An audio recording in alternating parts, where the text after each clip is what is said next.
Hey everybody, it's Tripl-L and today I'm joined by the lovely Kara. Cool. So today we're going to talk very quickly about a controversy that recently popped up concerning Xenoblade Chronicles 2. Kara, you remember, boy. I wanted to talk about this earlier, but that video didn't pan out. So now we're going to talk about it here and something that might become its own series, JRPG Controversies. Hooray. Okay, guys, so here's the quick background. Xenoblade Chronicles 2, it is a game for the Nintendo Switch. Before this point, Xenoblade Chronicles 2 was kind of surrounded in this idea, or not idea, but like general small controversy about it being too anime.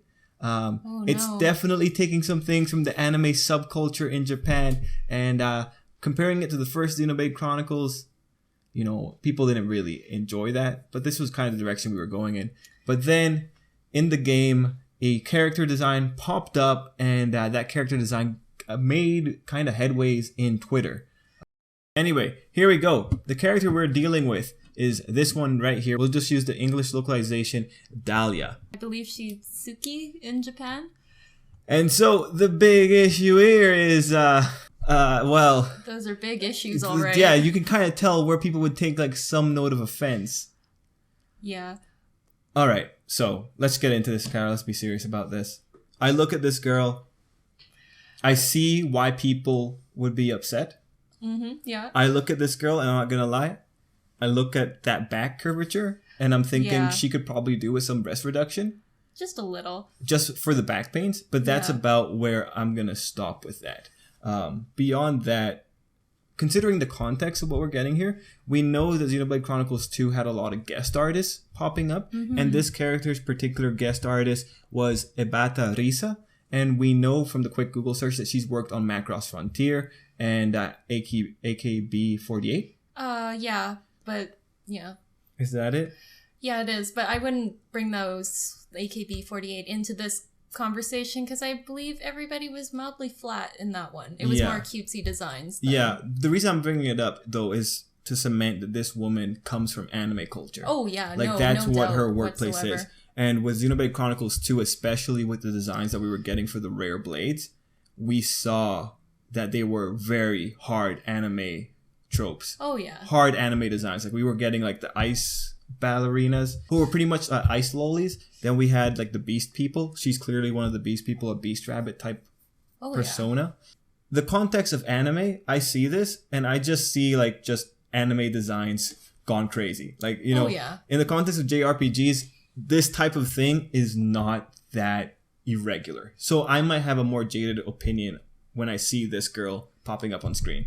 I mean, there are cool things about the design. Like, those claw high heels are pretty cool. And, like, the braided ears, like, that's new. Oh, no, yeah. Like, I think that, the design itself worked out really well. But, it's just unfortunate because her concept art looked so much better. And then, like, I think it's one of those things where you CG it and it just turns unfortunate because there are angles you just didn't think about. Yeah, like, looking at the concept art, no doubt, it looks much better put together. Like it looks better put together. Oh yeah, she still looks like, well endowed, but something about the concept art just makes it look less scary for her back. Yeah, less scary for her back. It looks less jarring. And then on a technical note, I see the concept art and I go back to the model itself, and I really do think this is an issue where something was lost in translation. Oh yeah, definitely. Where just the transition over into 3D, they just didn't.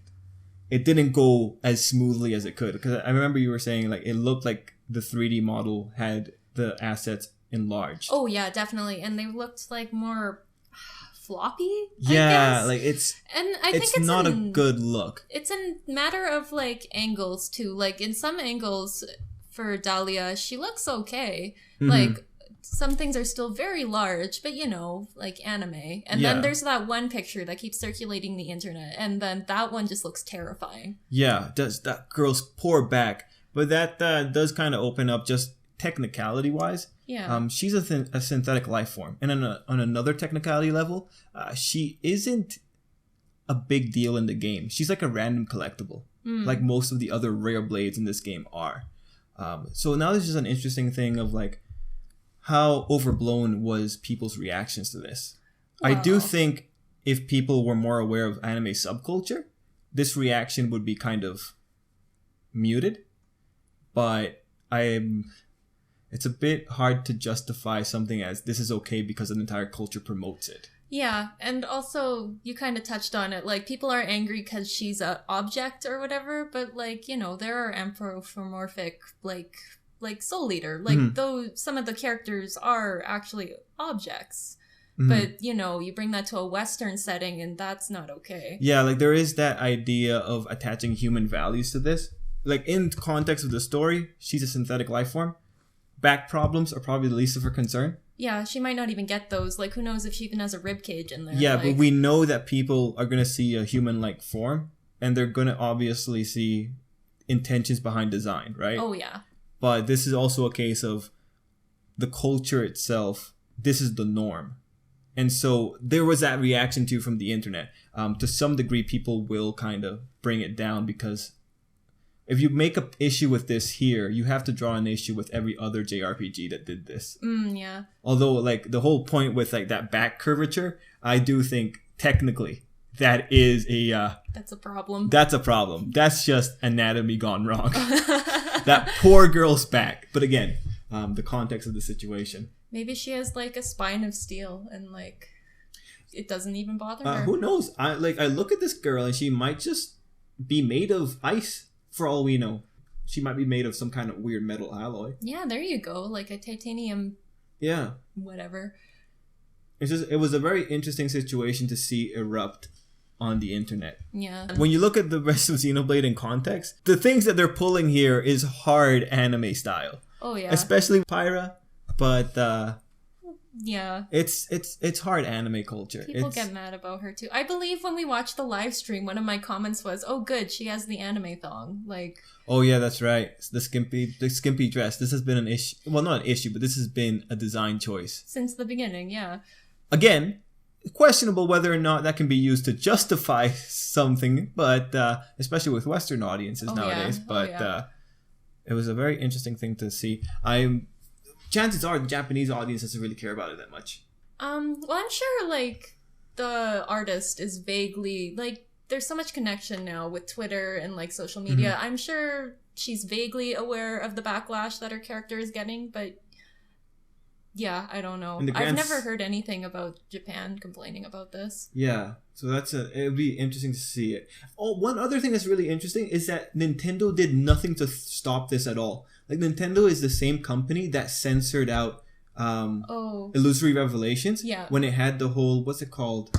You know, with the girl, gravure shots? Yeah. Right? Remember we had that whole thing where that subculture of Japanese culture, gravure models, was just completely censored out and replaced with hip-hop. Or, with hip-hop kind of poses. Yeah. Or some kind of weird costume set. That's the same company that let this happen. Yeah, or like that's everything really they took out of Fire Emblem Fates. Yeah, they have such a history for doing this stuff, and it's just odd that this is where they decided to just drop it. Yeah, whatever, it's fine. I mean, like, I'm all for less censorship, but... and I'm sure that makes a lot of people happy, because they got so much backlash from all the censorship in Fire Emblem. And... Yeah, it's a very interesting thing to see. Like, this reaction was, again... I didn't expect it would get blown out the way it did. But overall, like, you look at this girl, it's an ice rabbit. In the localized version, she has I guess a southern accent. And was it a southern accent? Yeah, it kind of seems like a southern accent. And unfortunately, in some poses, it looks like her back's about to break. But otherwise... Yeah. I mean, if we're going to bring up her back, we might as well show concern for, like, what if her nail breaks? How's she going to walk? Like, I'm talking about the heel nail. Oh, yeah, I don't want to... Maybe, like, on paper, her without heel nails, that might be good for everyone around her. Yeah, but, like, no, that makes, like, her kicks more deadly, you know? Like, I think it's, like, a double weapon type thing. Function and form. Anyway, very interesting stuff. Guys, I'd love to hear what you have to say down below. And, Kara, do you have any last notes that you want to say to close off? No. Okay, I just, I appreciate you giving me space to speak. I try. Anyway, guys, thanks for watching. Till next time, I hope you have a great day.